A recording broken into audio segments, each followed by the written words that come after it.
ಭಾರತೀಯ Janata party, OBC Morcha ಹಾಗೂ ಅಭಿಮಾನಿ ಬಳಗದ ವತಿಯಿಂದ ಶಂಕರ ಕಣ್ಣಿನ ಆಸ್ಪತ್ರೆಯ ಸಹಯೋಗದೊಂದಿಗೆ ಹಮ್ಮಿಕೊಳ್ಳಲಾಗಿದ್ದ 88ನೇ ಋಣಸಂಧಾನ ಉಚಿತ ಕಣ್ಣಿನ ತಪಾಸಣಾ ಶಿಬಿರವು ಅತ್ಯಂತ ಯಶಸ್ವಿಯಾಗಿ ಜರುಗಿತು.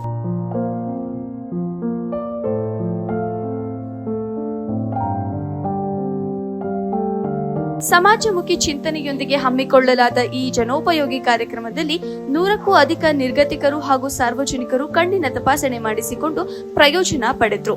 ಶಿಬಿರದಲ್ಲಿ ನೇತ್ರ ತಜ್ಞರ ಸಲಹೆಯ ಮೇರೆಗೆ 100ಕ್ಕೂ ಹೆಚ್ಚು ಜನರಿಗೆ ಉಚಿತವಾಗಿ ಕಣ್ಣಿನ ಕನ್ನಡಕಗಳನ್ನು ವಿತರಿಸಲಾಯಿತು. ದೃಷ್ಟಿದೋಷದಿಂದ ಬಳಲುತ್ತಿದ್ದ 100ಕ್ಕೂ ಹೆಚ್ಚು ಫಲಾನುಭವಿಗಳಿಗೆ ಸ್ಥಳದಲ್ಲೇ ಉಚಿತವಾಗಿ ಕನ್ನಡಕಗಳನ್ನು ವಿತರಿಸಿ ಅವರ ಮುಖದಲ್ಲಿ ಮಂದಹಾಸ ಮೂಡಿಸಲಾಯಿತು.